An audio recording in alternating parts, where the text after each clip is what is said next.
লাশবাহী গাড়ি নিয়ে আমাদের সকলেরই কম বেশি ভুতুড়ে অভিজ্ঞতা রয়েছে। কেউ প্রত্যক্ষদর্শী অথবা কেউ লোকমুখে শুনেছেন। আজকে সেই লাশবাহী গাড়ি কিংবা বলতে পারেন হন্টেড অ্যাম্বুলেন্স রিলেটেড বেশ কিছু ঘটনা আপনাদের সাথে শেয়ার করব। তবে এগুলো দেশের বিভিন্ন প্রান্তের ভিন্ন ভিন্ন মানুষের সাথে ঘটে যাওয়া কিছু ঘটনা। আশা করছি শেষ অবধি থাকবেন। ঢাকা মেডিকেলের পুরনো এক পাশের গলিতে ছিল এক জীর্ণ অ্যাম্বুলেন্সের গ্যারেজ। দিনের আলোয় জায়গাটা শান্ত মনে হলেও রাত নামলেই গ্যারেজের ভেতর থেকে অদ্ভুত শব্দ বের হতো। কখনো ধাতব দরজায় ঠক ঠক আওয়াজ, কখনো আবার কান্নার মতন গোঙানি। গ্যারেজে রাখা গাড়িগুলোর মধ্যে একটা বিশেষ অ্যাম্বুলেন্সকে সবাই এড়িয়ে চলত। গাড়ির নাম ছিল ডিএমপি 1414। ড্রাইভাররা একে ডাকত অভিশপ্ত গাড়ি বলে।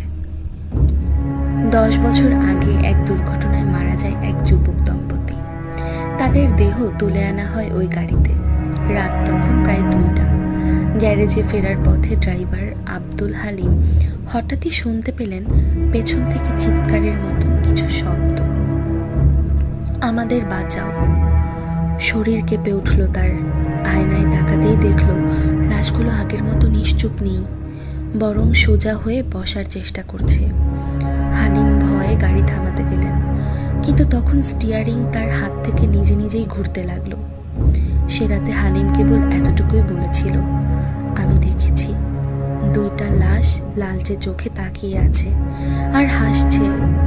পরদিনই সে অসুস্থ হয়ে যায় এবং কিছুদিনের মধ্যেই মানসিক ভারসাম্য হারায়। এরপর থেকে ডিএমপি 1414 অদ্ভুত সব ঘটনার কেন্দ্র হয়ে দাঁড়ায়। মাঝরাতে গ্যারেজে গাড়িটা নিজে নিজে স্টার্ট হয়ে যায়। অনেক সময় ভেতরে কারো বসে থাকার মতন অবয়ব দেখা যায়। ভেতরের আলো জ্বলে উঠলেও বাইরে থেকে কেউ সেটা বন্ধ করতে পারে না। লাশ বহন করার সময় দেখা যায় কাপড় ভিজে আছে, কিন্তু কোথা থেকে পানি এলো তার কোনো উত্তর নেই। মেকানিকরা একবার গাড়ির ভেতর পরিষ্কার করতে গিয়ে বলে, পেছনের মেঝেতে শুকনো রক্ত পরিষ্কার করলে আবারও নতুন করে লালচে হয়ে যায়, যেন মেঝেটা বারবার রক্ত চাইছে। ড্রাইভার রহিমউদ্দিন ছিল সাহসী একজন মানুষ। সে বিশ্বাস করত ভূত টুত বলতে কিছু নেই। এক রাতে তাকে ওই অ্যাম্বুলেন্স দিয়েই নারায়ণগঞ্জে এক মৃতদেহ পৌঁছে দিতে পাঠানো হলো। রাত প্রায় 1টার সময় হাইওয়ে ফাঁকা ছিল। গাড়ি চলতে চলতে হঠাৎ পেছন থেকে ঠক ঠক শব্দ। রহিম ভেবেছিল লাশের পাশে রাখা অক্সিজেন সিলিন্ডার হয়তো পড়ে গেছে, কিন্তু আয়নায় তাকাতেই তার মাথা ঝিমঝিম করে উঠল। লাশটা সোজা হয়ে বসে তার দিকে তাকিয়ে আছে আর ধীরে ধীরে ঠোঁট নাড়ছে, বলছে, গাড়ি থামাও, গাড়ি থামাও। রহিম ভয়ে চোখ বন্ধ করে গাড়ি চালাতে লাগলো। কয়েক মিনিট পর গাড়ি নিজে নিজেই ব্রেক কষে থেমে গেল। দরজা খুলে দেখে লাশ নেই, শুধু সাদা কাপড় পরে আছে। কিন্তু এর পরদিন স্থানীয়রা জানায় সেই লাশ এখনও মর্গেই পড়ে আছে। সেই লাশ কখনোই গাড়িতে তোলা হয়নি।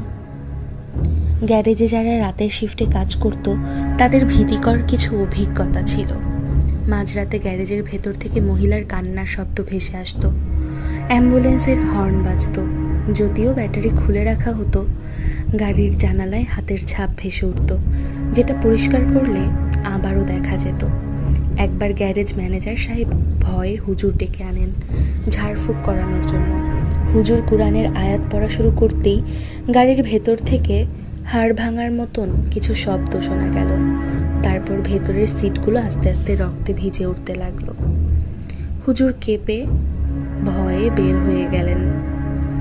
স্থানীয়রা পরে খুঁজে বের করেন যে দম্পতির লাশ প্রথমেই গাড়িতে আনা হয়েছিল তারা মারা গিয়েছিল এক নির্মম খুনের ঘটনায়। পরিবার বলে তারা অকাল মৃত্যুর জন্য শান্তি পায়নি। ধারণা করা হয় তাদের অশান্ত আত্মা গাড়ির সাথে বাধা পড়ে গেছে। আরও ভয়ঙ্কর ব্যাপার হলো যে রাতেই অ্যাম্বুলেন্স 1414 কোনো লাশ বহন করত, সেই লাশের স্বজনদের বাড়িতে অদ্ভুত ঘটনা ঘটত। কেউ পাগল হয়ে যেত, বাড়ির আঙিনায় রক্ত দেখা যেত, কিংবা তাদের স্বজনরা স্বপ্নে দেখত সাদা কাপড় মোড়া মানুষ তাদেরকে ডাকছে এবং তাদেরকে বলছে, আমাদের মুক্তি দাও। 2019 সালের এক বর্ষার রাতে এক তরুণীর লাশ বহন করা হচ্ছিল। ড্রাইভার আর তার সহকারী ছিল গাড়িতে। মাঝপথে তারা শুনতে পেল গাড়ির ভেতর থেকে জোরে জোরে দরজা ভাঙার শব্দ। সাহস করে তারা দরজা খুলতেই দেখে তরুণীটি সোজা হয়ে দাঁড়িয়ে আছে। তার চোখ ফাঁকা, ঠোঁট নীলচে। সে ধীরে ধীরে হাত বাড়িয়ে ড্রাইভারের গলায় চাপ দিয়ে ধরে। ড্রাইভার কোনো মতে দরজা খুলে পালিয়ে যায়, কিন্তু সহকারীকে আর খুঁজে পাওয়া যায়নি। গাড়িটা ভরে পাওয়া যায় রাস্তার পাশে। ভেতরে শুধু একটা ছেঁড়া ও রক্ত ভেজা কাপড় পড়েছিল। এরপর থেকে ওই অ্যাম্বুলেন্স গ্যারেজে তালাবদ্ধ করে রাখা হয়, কিন্তু আশেপাশের লোকজন বলে গভীর রাতে গ্যারেজ থেকে এখনো হর্ন বাজে, আর জানালার ভেতরে সাদা কাপড়ে মোড়া ছায়া দাঁড়িয়ে থাকে।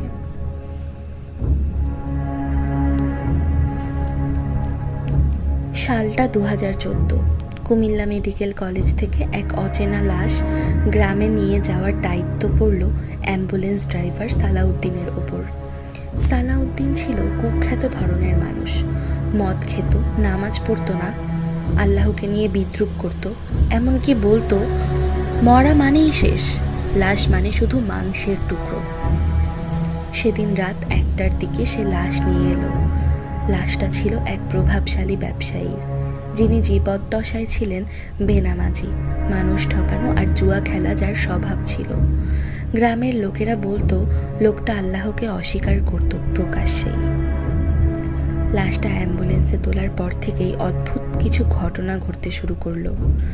হাইওয়ের নির্জন রাস্তায় হঠাৎ ইঞ্জিন বন্ধ হয়ে যাওয়া, লাশের কাপড় নড়ে ওঠা, কফিনের ভেতর থেকে ধপধপ আওয়াজ শোনা। এসব দেখে সালাউদ্দিন প্রথমে ভাবল এগুলো কেবল কাকতালীয়, তার মনের ভুল, আর নয়তো নেশার প্রভাব। কিন্তু অল্প কিছুক্ষণ পরেই রিয়ারভিউ মিররে তাকিয়ে দেখে কাফনের ভেতর থেকে হালকা ধোঁয়া বের হচ্ছে। হঠাৎ অ্যাম্বুলেন্সের ভেতরে ঠান্ডা বাতাস বয়ে গেল। গাড়ি বন্ধ থাকা সত্ত্বেও হাওয়া বইতে শুরু করলো, আর এক অদৃশ্য কণ্ঠস্বর গর্জে উঠল, সালাউদ্দিন, তুমি আমাদের অস্বীকার করেছ। যেমন এই লাশ আল্লাহকে অস্বীকার করেছিল, তেমনি তুমিও করছো। এখন আমি তোমাদের দুজনের শরীর নিয়ে খেলব। তোমাদের শরীর আমার দখলে আসবে। সালাউদ্দিন ভয়ে গলা শুকিয়ে উঠল। সে বলল, আমি হরিশ বিন শাকির, আগুনের সৃষ্টি। শয়তানের বাহিনী থেকে যে কবর অস্বীকার করে, যে আল্লাহকে মানে না, তার আত্মা টেনে নেয়ার হুকুম আমার উপরে এসেছে। এরপর থেকে একের পর এক অদ্ভুত ঘটনা ঘটতে লাগলো। গাড়ির ভেতরে সমস্ত আলো নিভে গেল, শুধু লাশের মুখের দিকে মৃদু আলো দেখা গেল। তবুও সেটা যেন একটা হালকা মৃদু লাল আভা, যেন চোখ দুটো ভিতর থেকে জল জল করছে। স্টিয়ারিং হুইল সালাউদ্দিনের হাত থেকে বের হয়ে গেল। অ্যাম্বুলেন্স নিজে নিজে ভয়ঙ্কর গতিতে ছুটতে লাগলো। সালাউদ্দিন কেন যেন নিয়ন্ত্রণ করতে পারছিলেন না। সালাউদ্দিন হঠাৎ পেছনে তাকাতেই দেখে লাশ সোজা হয়ে বসে আছে। কাফনের কাপড় ছিঁড়ে হাত বের হয়ে গেছে।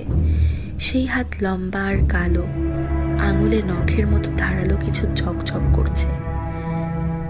জিন হেসে উঠল, তুমি বলেছিলে মৃত্যুর পর আর কিছু নেই, তবে এখন তোমার নিজের চোখেই দেখো।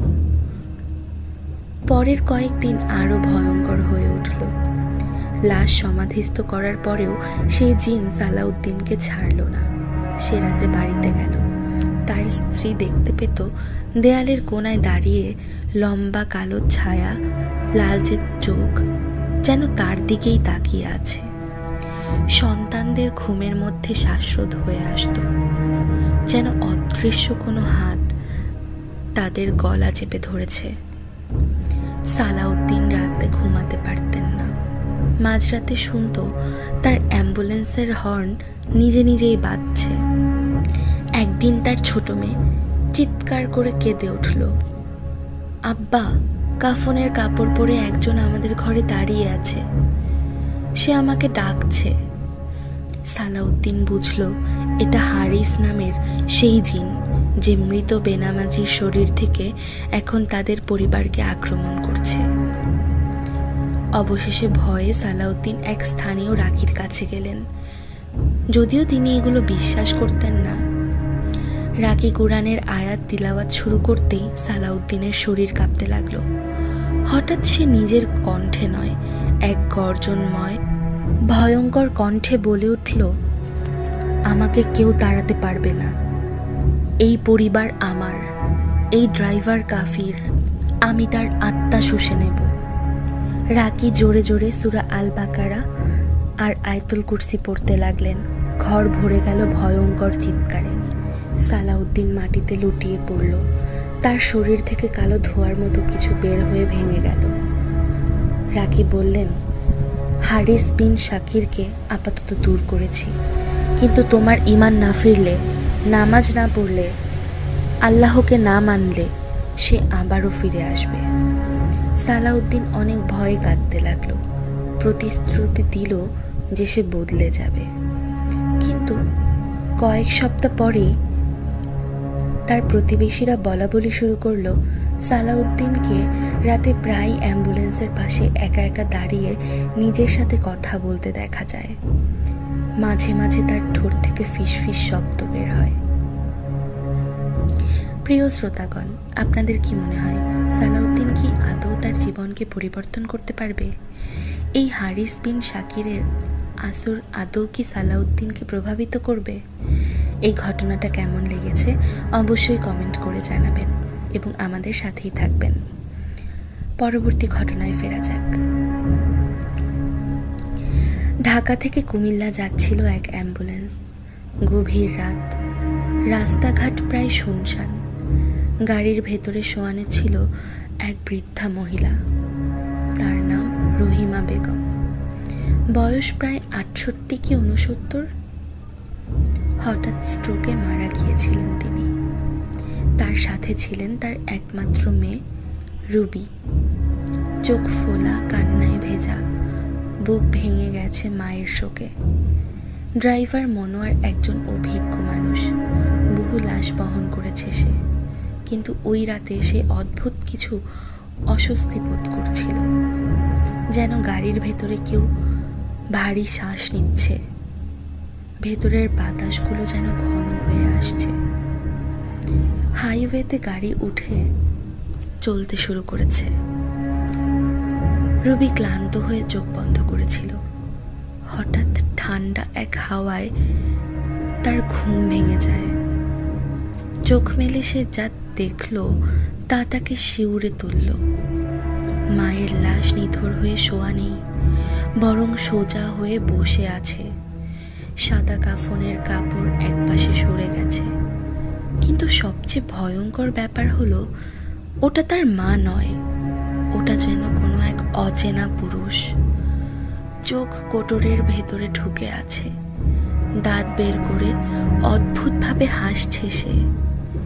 রুবি আতঙ্কে চিৎকার করে উঠল, ড্রাইভার ভাই, এখানে কেউ আছে। মনোয়ার আয়নায় তাকাতেই প্রায় গাড়ি উল্টে ফেলল। আয়নায় ভেসে উঠল দ্বিতীয় এক যাত্রী। বৃদ্ধার জায়গায় বসে আছে কালো লম্বা অবয়ব।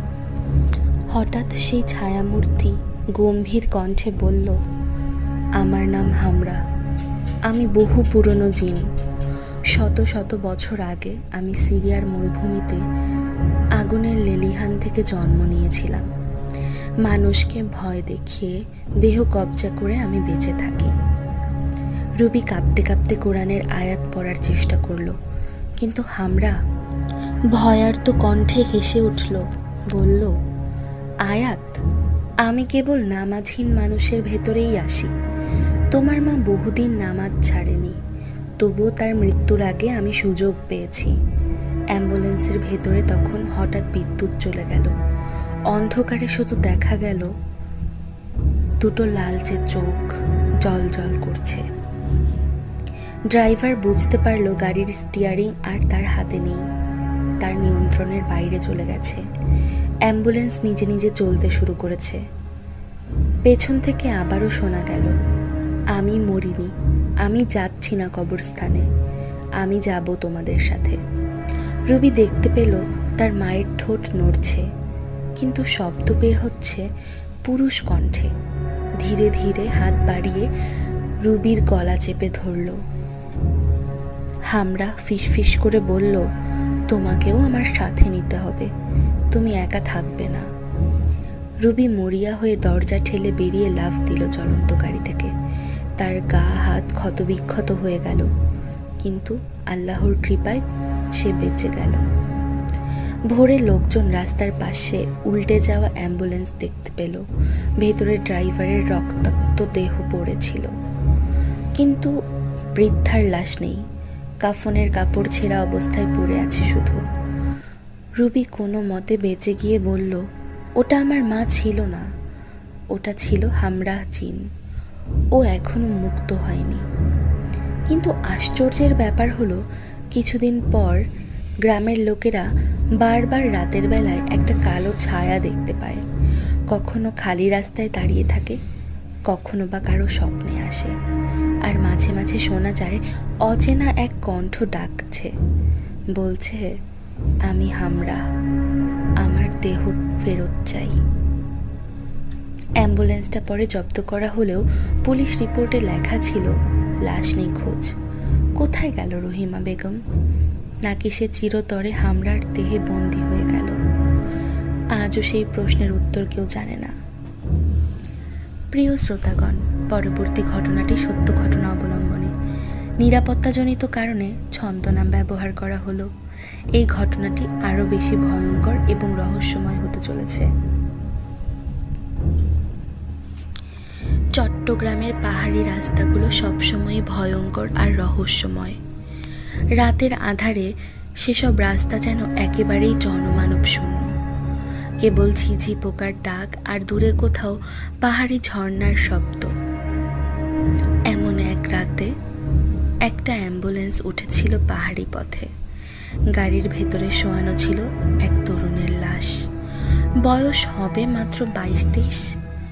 দুর্ঘটনায় মাথায় আঘাত পেয়ে সঙ্গে সঙ্গেই মারা গিয়েছিল সে। অ্যাম্বুলেন্সের সামনের সিটে ছিল ড্রাইভার কাশেম, বয়স 40-এর কাছাকাছি। সে বহু বছর ধরে এই কাজ করছে। মর্গ থেকে লাশ তুলতে তার কোনো ভয় লাগতো না, কিন্তু আজকের রাতটা অদ্ভুত নিস্তব্ধ। পেছনের সিটে মৃত তরুণের বৃদ্ধ চাচা বসেছিলেন, মুখ গম্ভীর, চোখ লাল। সারা রাস্তায় যেন নিঃশব্দে বসেছিলেন তিনি, শুধু মাঝে মাঝে লাশের দিকে তাকাতেন তিনি।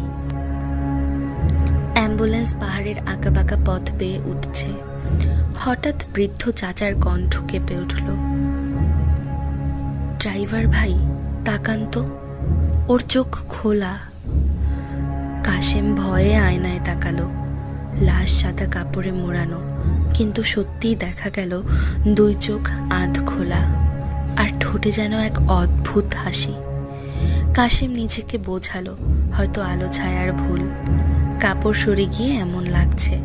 কিন্তু হঠাৎই কাপড়টা নিজের জায়গা থেকে সরে গিয়ে একপাশে দাঁড়িয়ে পড়ল।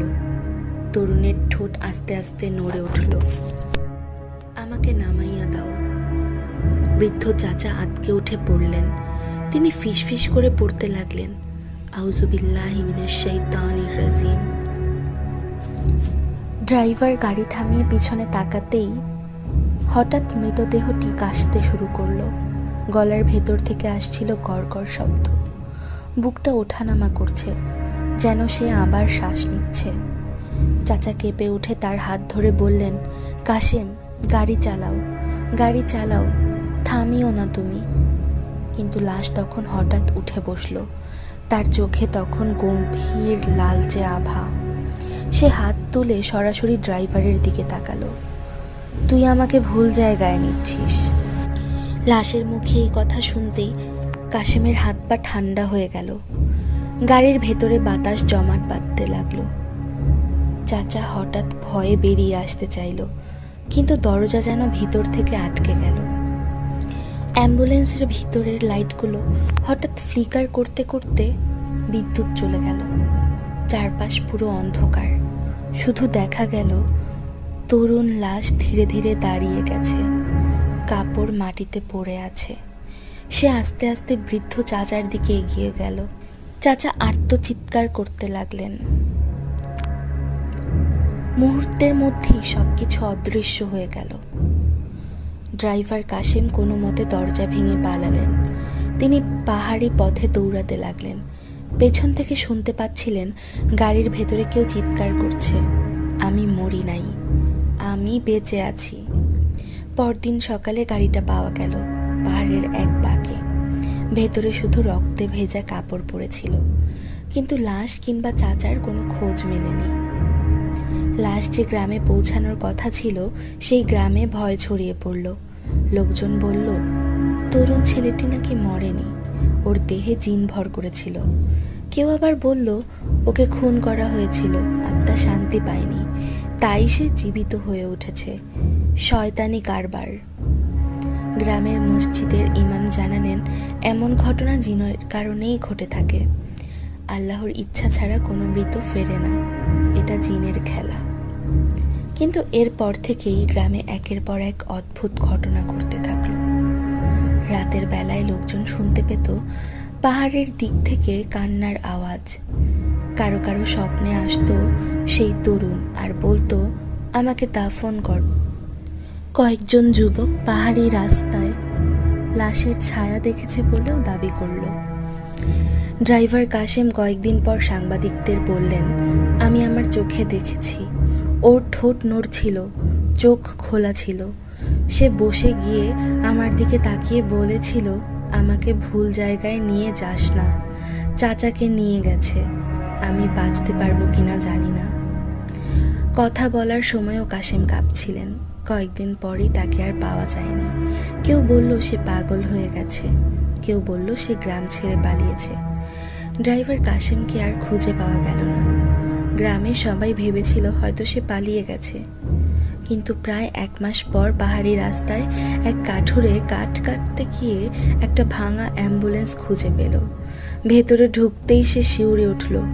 সেখানে কাশেমের মৃতদেহ পড়ে আছে, চোখ দুটো পুরো খোলা, মুখ হাঁ করা, যেন শেষ মুহূর্তে চিৎকার করতে চেয়েছিল সে। আর অবাক করা বিষয় হলো, কাশেমের হাত শক্ত করে ধরা ছিল সেই তরুণের রক্ত ভেজা সাদা কাফনের কাপড়। আর লাশটা ধীরে ধীরে পিছনের সিটে বসেছিল, আধখোলা চোখে যেন জীবিত মানুষের মতো তাকিয়েছিল। কিন্তু কাঠুরে ভয়ে চিৎকার করে পালিয়ে যায়। পরে লোকজন যখন ঘটনাস্থলে যায়, তখন ভাঙা অ্যাম্বুলেন্সটা সেখানে ছিল না। স্থানীয়দের মতে অ্যাম্বুলেন্সটা আর খুঁজে পাওয়া যায়নি। কিন্তু রাতের অন্ধকারে পাহাড়ি রাস্তায় হঠাৎ হর্ন শোনা যায়, আর কারো চোখে ভেসে ওঠে আধখোলা চোখের সেই তরুণ, পাশে কাশেমের নিথর দেহ। আমার নাম মাহিন। আমি শহরে বড় হয়েছি, তবে জায়গা জমির কাজের সূত্রে এবার আমি, মা, বাবা আর ছোট বোন গ্রামে এসেছি। আমাদের গ্রামের নাম ভাটিপাড়া, চাঁদপুরের এক প্রত্যন্ত অঞ্চল। ডাকাতিয়া নদীর একদম পাশের গ্রাম এটা।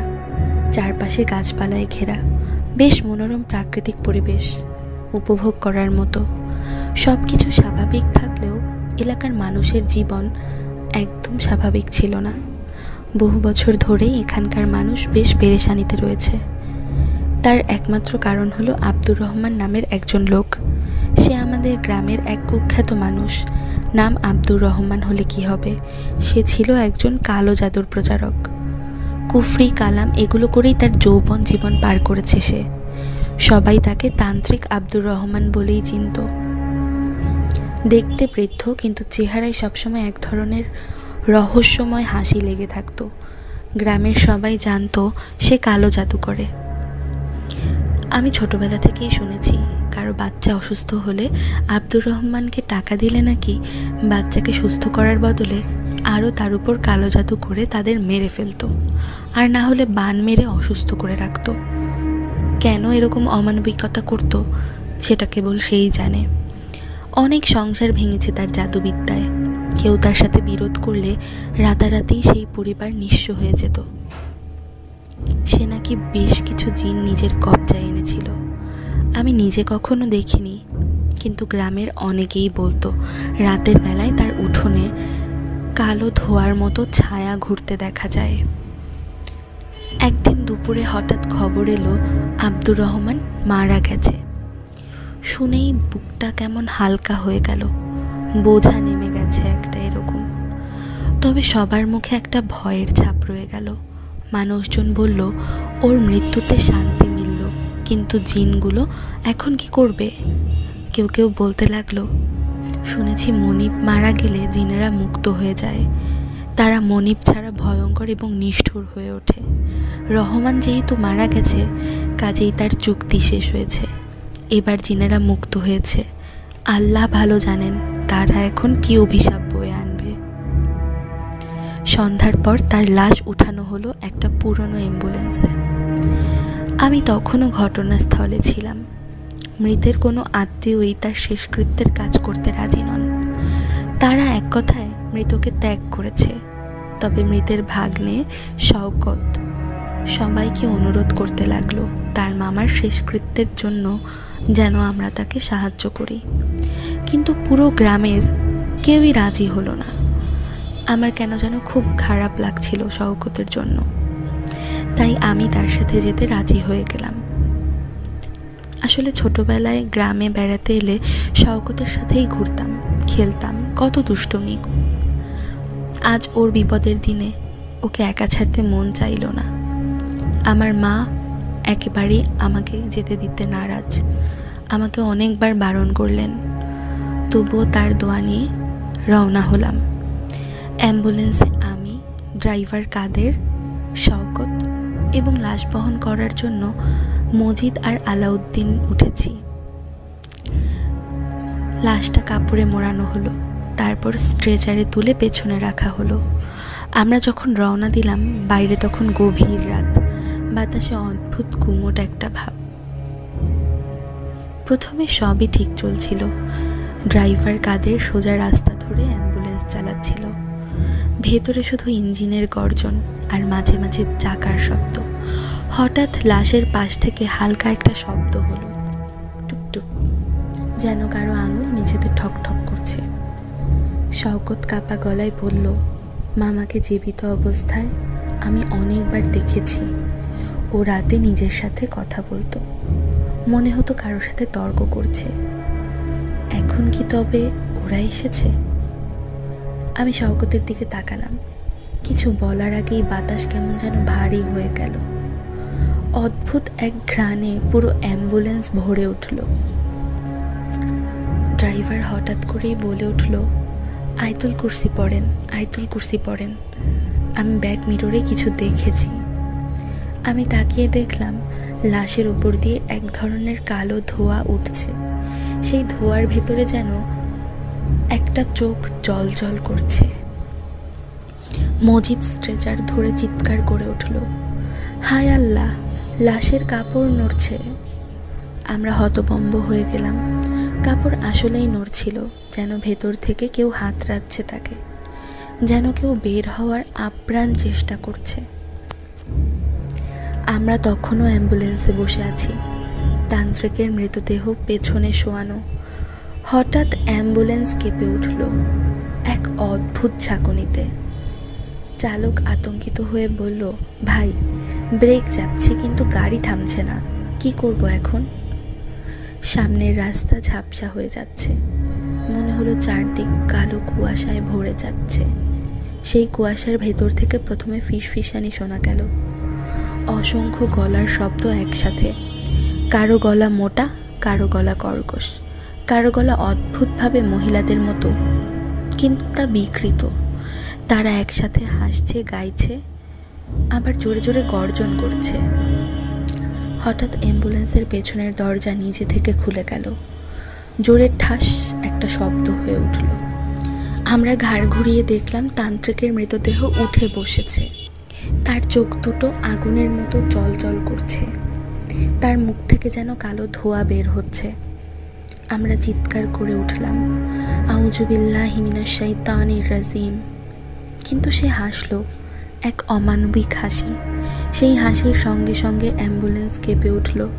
চারদিকের গাছ ভেঙে টুকরো টুকরো হয়ে আমাদের গায়ে ছিটকে লাগলো। তারপর দেখা গেল মৃত তান্ত্রিকের গায়ের ভেতর থেকে ছায়ার মতো কিছু বের হচ্ছে। এক একটা ছায়া মানুষ সদৃশ, কিন্তু মুখ বিকৃত। কাউকে দেখলে মনে হবে মুখটাই নেই, শুধু একটা ফাঁকা গর্ত আছে। কারো হাত লম্বা হয়ে মাটিতে ছুঁইছে, কারো বুক ফাটা অবস্থায় ভেতরে আগুন জ্বলছে। কি বীভৎস! তারা একসাথে বের হয়ে এলো অ্যাম্বুলেন্স থেকে, সংখ্যায় যেন ডজনেরও বেশি। কি বীভৎস রূপ তাদের, আর জঘন্য এক কর্পূর পোড়া গন্ধ। প্রথমে তারা চারপাশের গাছ ভাঙতে শুরু করলো। কয়েক সেকেন্ডে বিশাল গাছগুলো শিকড় থেকে উপড়ে পড়ল। বাতাসের শব্দে কানে তালা লেগে গেল। সাথে তাদের কর্কশ গর্জন। এমন এক অসহনীয় শব্দ তৈরি হলো যা মানুষের সহ্য করার মতো না। হঠাৎ এক জিন অ্যাম্বুলেন্সের ড্রাইভারের উপর ঝাঁপিয়ে পড়ল। আমরা তাকিয়ে দেখলাম তার হাত দুটো ড্রাইভারের বুক ভেদ করে ভেতরে চলে গেছে। ড্রাইভার এক চিৎকার দিয়ে নিস্তেজ হয়ে গেল। মুহূর্তের মধ্যে তার শরীর শুকিয়ে হাড় হয়ে মাটিতে পড়ে গেল। আমার মনে হচ্ছিল বুক ফেটে যাবে আতঙ্কে। আমি জানি আমি জীবিত আছি, কিন্তু আর এক মুহূর্তও বেঁচে থাকা সম্ভব নয় হয়তো। জিনগুলো যেন মুক্ত হয়ে তাণ্ডব চালাচ্ছিল। তাদের কোনো বাধা নিয়ম নেই, কোনো নিয়ন্ত্রণ নেই। কি ভয়ঙ্কর রাত ছিল তা যদি কেউ স্বচক্ষে না দেখে তবে বিশ্বাস করবে না। কেউ গাছ ছিঁড়ে আছড়ে মারছে, কেউ মাটির ভেতর ঢুকে আবার অন্য জায়গা থেকে বের হচ্ছে, কেউ হাওয়ায় ভাসছে উল্টো হয়ে। তাদের গলার হাহাকার আর হাসির মিশ্রণ, চারদিকের বাতাস ভারী হয়ে উঠেছিল। সবচেয়ে ভয়ঙ্কর ছিল যখন তারা তান্ত্রিকের লাশটিকে আকাশে তুলে ধরল। লাশটা বাতাসে ভাসছিল, আর তার বুক ফেটে বের হয়ে এলো কালো রক্তের মতো জ্বলে ওঠা তরল। সেই তরল মাটিতে পড়তেই মাটি ফেটে গিয়ে ভেতর থেকে আগুন বের হলো। তখন বুঝলাম তাদের তাণ্ডবের শেষ নেই।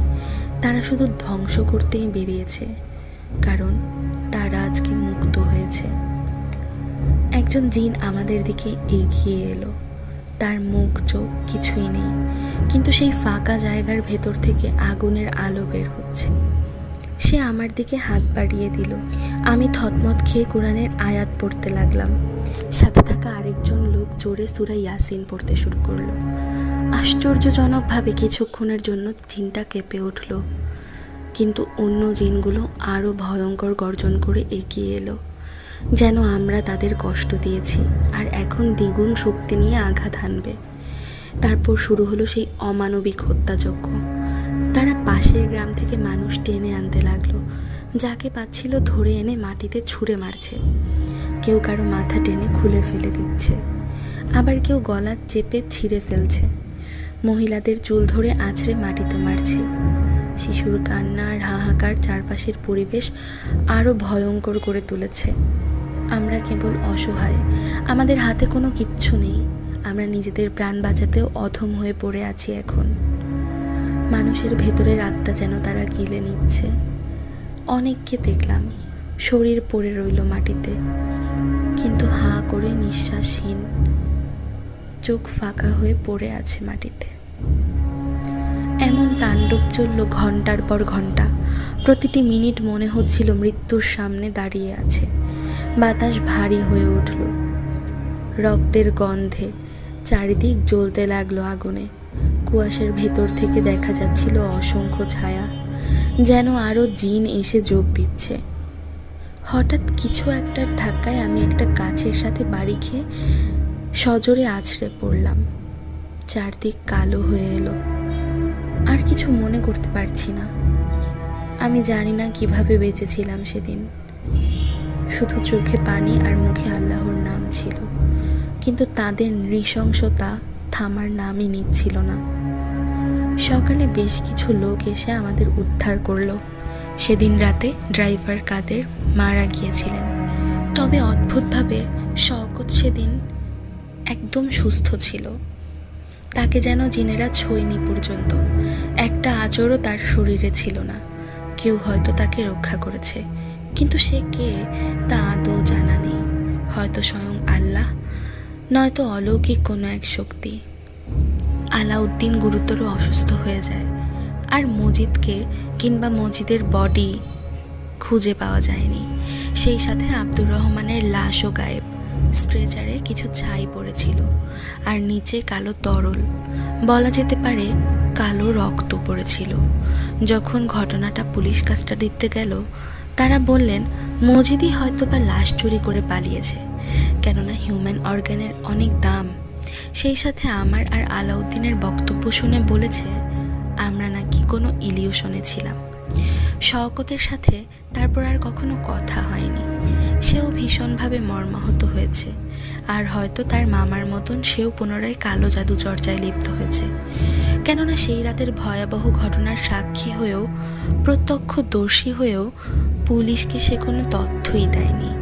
আর অদ্ভুতভাবে মনিবহীন জিন্নেদের তাণ্ডবও বন্ধ হয়ে গিয়েছিল সেদিন। এই কেসটায় এখনও ইনভেস্টিগেশন চলছে। প্রায় 9 বছর কেটে গেছে, এখনও মজিদকে খুঁজে পাওয়া যায়নি। গ্রামের লোকেরাও বলেছিল সেদিন নাকি আমাদের সাথে মজিদ বলতে কেউ ছিলই না।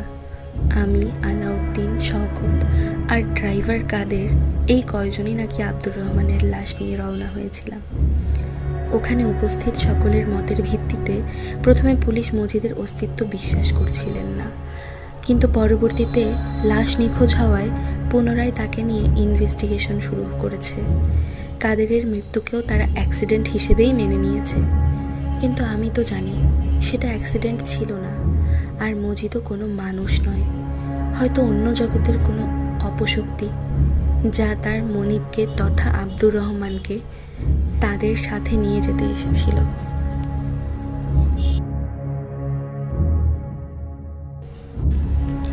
বলা হয় কিছু কবর আছে যেগুলো অশান্ত, অর্থাৎ অপশক্তি দ্বারা নিয়ন্ত্রিত। সেখানে যাদের দাফন করা হয় তাদের আত্মা শান্তি পায় না, আর যদি কেউ সেই অশান্ত আত্মাদের ব্যাঘাত ঘটায় তবে তারা ফিরে আসে প্রতিশোধ নিতে। এই গল্প তেমনই এক রাতের। তখন সময় রাত 1:45। এক প্রত্যন্ত গ্রাম, চারপাশে জলাভূমি, কাদামাটি, কোনো পাকা রাস্তা নেই। বয়স্ক একজন হুজুর মারা গেছেন। তার জানাজা ঝড় বৃষ্টির মধ্যেই হলো। কবর খোঁড়ার সময় মাটি থেকে অদ্ভুত গন্ধ আসছিল, যেন বহুদিন ধরে জমে থাকা পচা মাংস। লোকজন তাড়াহুড়া করে দাফন শেষ করলো। ওখানে অনেকেই বলাবলি করছিলেন হুজুর ছিলেন পরহেজগার একজন মানুষ, কিন্তু তার দাফনের জায়গাটা নাকি ভালো না। বটগাছটার নিচে বহুদিন ধরে অদ্ভুত কিছু ঘটনা ঘটেছে। রাতে কেউ ওদিকে যায় না, তবুও অন্য কোনো জায়গা খালি না থাকায় সেই জায়গাতেই কবর খোঁড়া হলো তার দাফনের জন্য। ভেজা মাটিতে দাফন শেষে সবাই তাড়াহুড়া করে বাড়িতে ফিরতে লাগলেন। শুধু ওখানে থেকে গেল মফিজ ড্রাইভার আর তার সহকারী শফিক। তারা লাশবাহী অ্যাম্বুলেন্স চালিয়ে গ্রামে ফিরবে। অ্যাম্বুলেন্স স্টার্ট দিতেই হেডলাইট ঝিমঝিম করতে লাগলো। রাস্তায় কোনো আলো নেই, শুধু বজ্রপাতের ঝলকানি। শফিক হঠাৎ ভয় পেয়ে বলতে লাগলো, মফিজ ভাই, এই রাস্তা আজকে যেন আলাদা লাগতেছে, আমার অনেক ভয় লাগতেছে। মফিজ শফিককে ধমক দিয়ে বলল, চুপ থাক বেটা, ভূত টুত বলতে কিছু হয় না। কিন্তু কয়েক মিনিট পরেই রাস্তা যেন পাল্টে গেল। বাঁক নেওয়ার পর তারা হঠাৎ সেই একই গাছের নিচে এসে পৌঁছালো, যেটা তারা আগে পার হয়েছে। যেন ঘুরে ঘুরে আবার একই জায়গায় ফেরত আসছে তারা। শফিক জানালার বাইরে তাকাতেই তার গা ঠান্ডা হয়ে গেল। ধান খেতে সাদা কাফনে মোড়া একটা লাশ দাঁড়িয়ে আছে, ঠিক দাফন করা হুজুরের মতো। সে চিৎকার করে উঠল, মফিজ ভাই, ওটা তো লাশ, আবার দেখেন দাঁড়ায় আছে। মফিজ চোখ মুছে তাকালো। সত্যি বজ্রপাতের আলোয় স্পষ্ট দেখা গেল সাদা কাফন পরা কিছু একটা ঝুলছে, কিন্তু মুহূর্তেই সেটা অদৃশ্য হয়ে গেল। গাড়ি চলতে থাকলো, কিন্তু রাস্তা আবার ভুল পথে ঘুরে গেল, এবার সরাসরি কবরস্থানের দিকে। অ্যাম্বুলেন্সের ভেতরে হঠাৎ ঠক ঠক শব্দ হতে লাগলো। শফিক দরজা খুলতেই দেখল ভেতরে সেই লাশ শুয়ে আছে, অথচ কিছুক্ষণ আগেই তাকে মাটি চাপা দেয়া হয়েছিল। চারপাশ থেকে ফিসফিস আওয়াজ আসতে লাগলো। কেন আমাদের ঘুম ভাঙাইলি? এত দুঃসাহস তোদের? হঠাৎ অ্যাম্বুলেন্সের সব জানালায় রক্তাক্ত হাতের ছাপ দেখা গেল। ড্রাইভার মফিজ ব্রেক চাপল, কিন্তু গাড়ি নিজে থেকেই গতি বাড়াতে লাগলো। স্টিয়ারিং হুইল ঘুরতে লাগলো অদৃশ্য শক্তিতে। হেডলাইটের আলোয় তারা দেখল রাস্তার দুই পাশে ডজন ডজন সাদা কাপড়ের মানুষ দাঁড়িয়ে আছে। কেউ গাছ থেকে উল্টো হয়ে ঝুলছে, কেউ চোখ দিয়ে আগুন ঝরাচ্ছে। শফিক আতঙ্কে দোয়া পড়তে শুরু করলো, কিন্তু হঠাৎই তার গলা বদলে গেল। ভয়ঙ্কর গলায় সে বলল, এখন থেকে আমরা তোমাদের সাথেই থাকব। মফিজ বুঝল শফিক জিন দ্বারা পজেস হয়ে আছে। সে দ্রুত অ্যাম্বুলেন্স থেকে বের হওয়ার চেষ্টা করতে লাগলো, কিন্তু বারবারই ব্যর্থ হলো। অ্যাম্বুলেন্সটা যখন বারবার ভুল পথে ঘুরে আবার কবরস্থানের ফটকে এসে দাঁড়ালো, তখন মফিজের মনে হচ্ছিল এবারই তারা শেষ। চারদিকে অন্ধকার, কবর থেকে বের হওয়া ছায়াগুলো গাড়িকে ঘিরে ধরেছে। শফিক অজ্ঞান হওয়ার মতন অবস্থায় পড়েছিল, আর মফিজের হাত পা কাঁপছিল। তখন হঠাৎ দূর থেকে ফজরের আজান ভেসে এলো। আজানের শব্দ হতেই চারপাশে সব ছায়া হাওয়ায় মিলিয়ে যেতে লাগলো। ভাঙা কাঁচ, হাতের ছাপ, রক্তের দাগ সব যেন মুহূর্তেই অদৃশ্য হয়ে গেল। অ্যাম্বুলেন্স হঠাৎ নিজে থেকেই স্টার্ট নিল, গতি পেল, আর কিছুক্ষণের মধ্যেই তারা গ্রামে পৌঁছে গেল। গ্রামে ফিরে দুজনে অবিশ্বাসের দৃষ্টিতে একে অপরের দিকে তাকালো। শরীরে কোনো আঘাত নেই, কেউ মারা যায়নি, কিন্তু তাদের চোখে ভয় লেগে আছে, যেন তারা জীবিত থেকেও মৃত্যু দেখে এসেছে। সেই রাতের পর থেকে মফিজ আর শফিক কেউই আর রাতের বেলা কবরস্থানের পাশ দিয়ে গাড়ি চালায় না। তারা বলে, ওই রাতে আমরা যেটা দেখেছি সেটা কাউকে বলে বোঝানো যাবে না, কিন্তু একটা জিনিস বুঝেছি, কবর যদি অপশক্তি দ্বারা নিয়ন্ত্রিত হয়, ওখানে অকারণে যাওয়া মোটেও ঠিক হবে না। মানুষ বেঁচে ফিরতে পারলেও তার ভেতরের ভয়টা কোনোদিন মরে না। প্রিয় শ্রোতা, আপনার কাছে আজকের পর্বের কোন গল্পটি সবচেয়ে বেশি ভয়ের মনে হয়েছে কমেন্ট করে অবশ্যই জানাবেন, এবং ভূত এফএম উইথ সাদাত চ্যানেলটি সাবস্ক্রাইব করে আমাদের সাথেই থাকবেন। ধন্যবাদ।